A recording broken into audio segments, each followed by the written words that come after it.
Welcome to this edition of SAC News. I am Katherine Rodriguez. And I'm Anthony Marcus Duran. Costa Mesa resident Daniel Allen Aldridge was arrested last Tuesday on charges of murdering his girlfriend. Aldridge was tracked down and arrested at a family member's house in the city of Glendale on Tuesday evening. Aldridge is accused of killing his girlfriend and disposing of her body in their home's trash can in the 1900 block of Maple Avenue in Costa Mesa. CMPD booked Aldridge and submitted to the case to the Orange County District Attorney's Office for fleeing consideration. Collaboration between Irvine Police Department and the Santa Ana Police Department led to the capture of an electric bike thief. Police say 52-year-old Richard Michael Soreo of Westminster stole a Super 73 e-bike valued at $3,000 from the LA Fitness Gym in Irvine Boulevard in the city of Irvine. The owner of the e-bike tracked his property to Santa Ana, where SAPD in collaboration with IPD found the Sucedo with the e-bike on the bike rack of his vehicle. Sucedo was arrested and prosecuted at Santa Ana jail. IPD said via Instagram in a post, "Do not commit crimes in Irvine."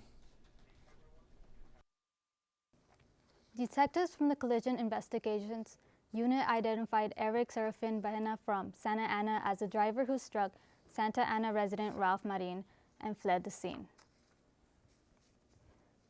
SAPD says Serafin struck Marin when traveling south on Bristol past Park Lane, close to 1 a.m. Sunday morning. Marin was struck by a second vehicle, but the second driver pulled over and called authorities, says April Gonzalez. Marin's niece, medical crews, tried life-saving measures, but Marin was pronounced dead at the scene. Serafin was tracked down and booked at the Santa Ana jail after leaving his residence in the 1800 block of West Glenwood Place last Monday.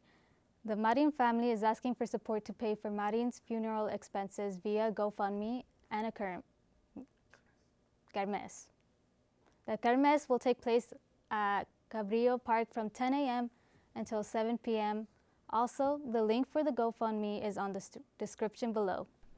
Starting October 15 up to until the 25th, for a 24-hour a day, there will be an interception, a close for Washington Avenue and Super Street and 15th Street and French Street. This is a accommodation construction work in the area.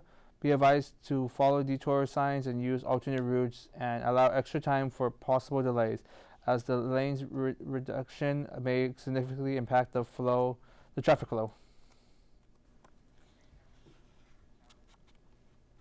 Taking the next step towards citizenship can be a daunting and scary process for most non-citizens. But SAC's paralegal program is here to help. Our reporter Stefania Ramirez has the details.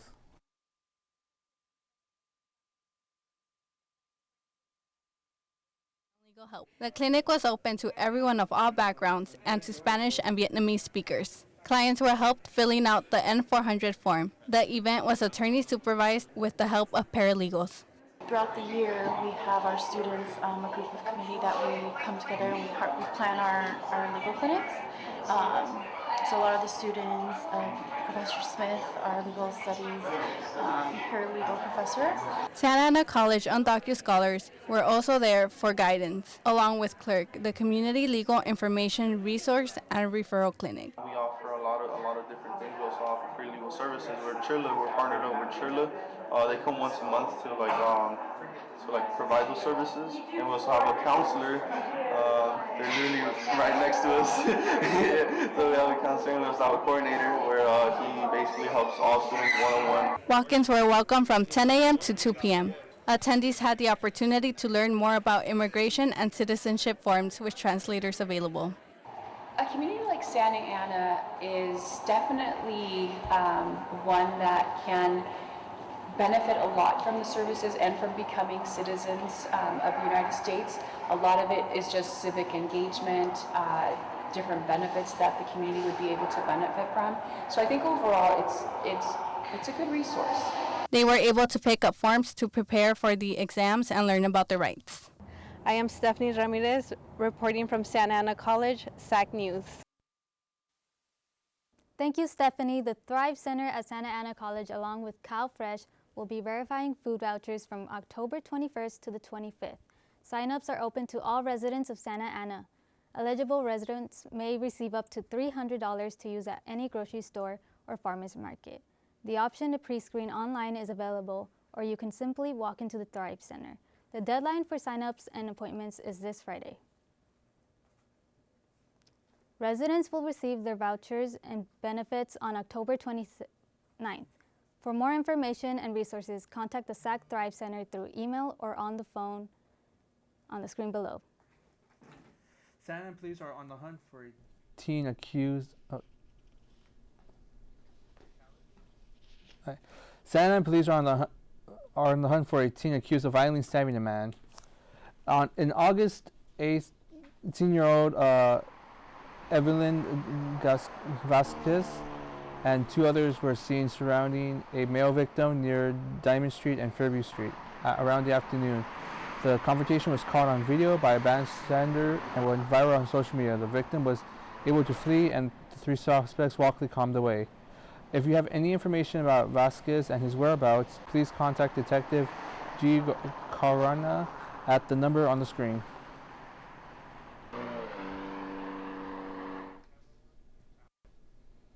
On October 10th, Santa Ana honored civil rights pioneers Virginia and William Guzman with ceremonial street signs. The event celebrated their crucial role in the Mendez v. Westminster case, which defeated school segregation in California. Elected officials and families involved in the landmark lawsuit attended, highlighting the Guzman's lasting impact on civil rights.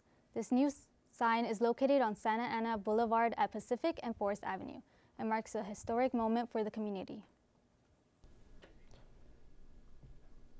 The city of Santa Ana is the first city in the Southern California to have an e-station of this kind. RIA, manufacturer of the charging station for the electric vehicles, opens its doors to the public last week. Santa Ana Mayor Valeria Aminskua said their partnership brings business to all small local businesses surrounding the station. The station has a total of 40 chargers with capacity to charge 1,000 cars daily. The stations also have a built-in convenience store by Golson. There is a security 24/7 along with free Wi-Fi and touchless car wash. Santa Ana's e-community is growing, and they're proud to convince communities, locations that are right off the freeway. And so we found this wonderful place in Santa Ana, and we're so happy to be part of the community and, you know, participating in the local events and with local communities nearby us.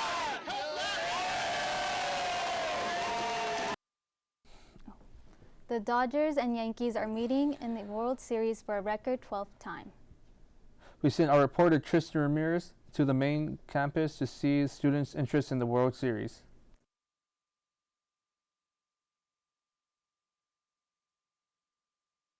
Today I'm back on main campus to gauge students' interest in the upcoming World Series. With the upcoming World Series, it re-sparks the West Coast versus East Coast rivalry with Tupac and Biggie, and now the Dodgers versus Yankees. So today, I'm asking students what their most exciting aspect of the upcoming World Series is. I don't care. My Padres lost. I hope both teams lose. Matter of fact, I hope both teams just forfeit. I hope the Dodgers don't win, though, for sure. I think it's going to be a great World Series this year, the Yankees and the Dodgers. I'm hoping that the Dodgers come on top. My opinion, I just think that the Dodgers are going to win in Game 7. I think Game 7. World Series, honestly, it's like one of the biggest ones, like, in a while. Like the Dodgers and the Yankees, it's kind of crazy. My team was the Phillies. That's my favorite team, but yeah, they got eliminated by the the Mets. The Dodgers, they'll go Los Dodgers. Yeah, I think the Dodgers are gonna annihilate the Yankees, and I love Shohei Ohtani. Reporting from SAC main campus, I'm Tristan Racinos, SAC News. Thank you, Tristan. When we come back, Fire Station 75 holds an open house. and our weekly sports recap. You're watching SAC News. We'll be right back. It's free money. Thank you. How about you? Have you applied for the scholarship program? Yeah, I actually just made my friends apply. That's good. Thank you. Excuse me. Have you applied for the scholarship program? No, I haven't. Why not? I don't know how to. Well, let's change that. The Scholarship Foundation offers help to all SAC students, such as providing writing workshops to help students with the writing portion of the application. I need a letter of recommendation. Hey, don't let the letter of recommendation hold you back.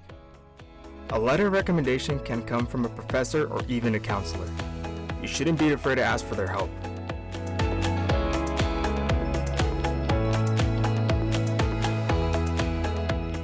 Wow, you did it.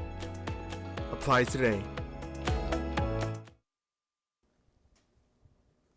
Irvine officials overruled a notice from the Airport Land Use Commission that some planned housing will be too close to John Wayne Airport. This means the city is willing to risk noise and safety concerns to boost housing numbers and push forward its newest general plan update. Irvine is struggling to meet state-mandated housing goals and look for places it can build more homes. For some cities near John Wayne Airport, sandwiching housing against the airport is often a solution. Some residents supported the general plan update because of the importance of bringing new housing, especially affordable projects to the city. The city's 2021 to 29 housing plan describes Irvine as having the capacity to build almost 58,000 new housing units. For those looking to get immersed in their Mexican culture, El Centro Cultural de Mexico on North Street, it's hosting its annual Day of the Dead event, or Dia de los Muertos as it's known in Spanish culture, on November 1st. This is the part 2 to their events. Part 1 was on September 29th, where they chose the main cantina for this upcoming event. This event is to help those people who want to get more into their culture and looking for dance classes to join. El Centro will be showing off different dance classes for students and adults. The classes are free and generally in the afternoon. This event is free. Will be vendors with different foods and artisans items made in Guatemala and run by Guatemalan families. Fire Station 75 opened its doors to the community on October 12, a chance to let people stop by and learn more about the job firefighters do to protect the community. Senior reporter Sari Guzman has our story. Orange County Fire Authority number 75. The community doesn't always know exactly what our job entails and what services we're providing. So when we get to have these community events, it gets to let us have conversations and educate our public on the types of work that we do. Community members were able to see what firefighters do and interact with them. Those 911 calls are very hectic and the people are screaming an emergency. So getting to see them doing their job is very exciting. I'm interested in becoming a firefighter, not wildland. It's been my dream since junior year of high school. I watched a movie called Firehouse Dog that really caught my attention, how the dad would go and rescue his son from their fire station that was caught on fire. There is an academic program that can help young people interested to become a firefighter. I'm a cadet here, and I realize that there's a lot of interesting things firefighters deal with: medical calls, putting out fires, learning about the different types of ladders, hoses, medical emergencies. We learn a lot about the rigs, like this truck right here. This event is an annual October event, and along with an open house at the headquarters station in the city of Irvine, on One Fire Authority Road.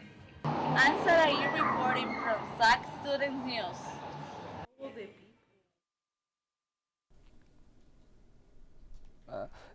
Thank you very much, Sari.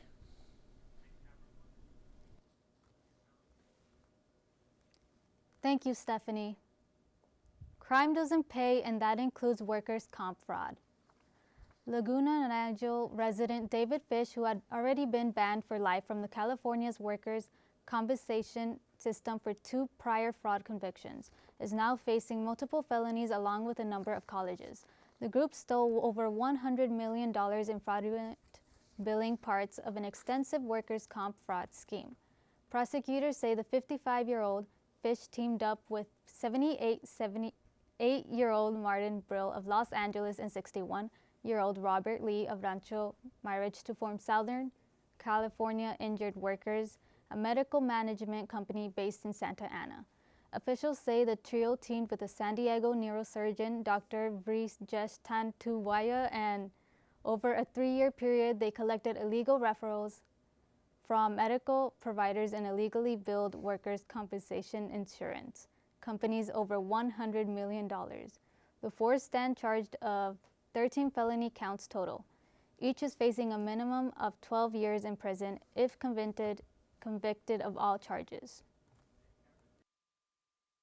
And now in sports, SAC's men's soccer team took their pitch in their 6th consecutive win on Friday. The Dons were looking to add another consecutive win in their 3 wins, 1 loss on 1 tie record, while Saddleback lost their last consecutive match against C4-2. The match takes place on the campus of Saddleback College. Dons were off to the good start as offensively they got 5 shots in the first half and 1 shot to hit the crossbar. Before first half finished, Saddleback was able to score a goal, securing them a win on 1-0. In the second half, the Dons were looking to bounce back, but were struggling offensively as Saddleback defense contained the Dons. The things turned around for the worse for the Dons as their forward Paul Carso received a red card. The Dons are looking to bounce against SAC at their home game this Friday.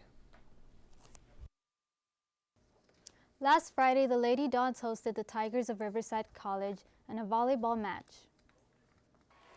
Match ended with Lady Dons taking another loss, 3-0.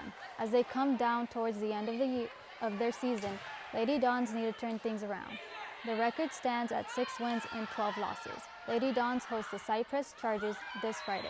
They still have a slim chance of making the playoffs with just 4 weeks left of the regular season. In women's soccer, the Dons hope to avoid their 6th consecutive conference loss against Saddleback College on Friday. On Tuesday, the Ladies Dons suffered a tough loss against Cypress 5-1.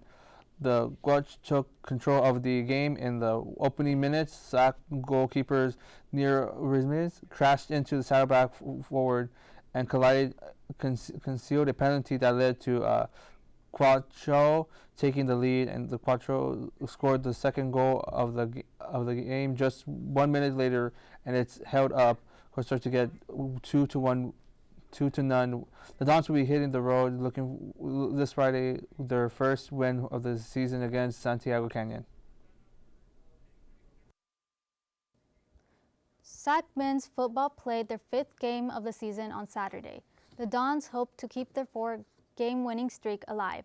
Victor Valley was coming off a close loss against LA Pierce 45-35.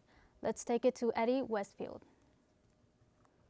Downs got off to a bad start as VVVC scored a 13-yard pass. SAC was able to respond with a field goal.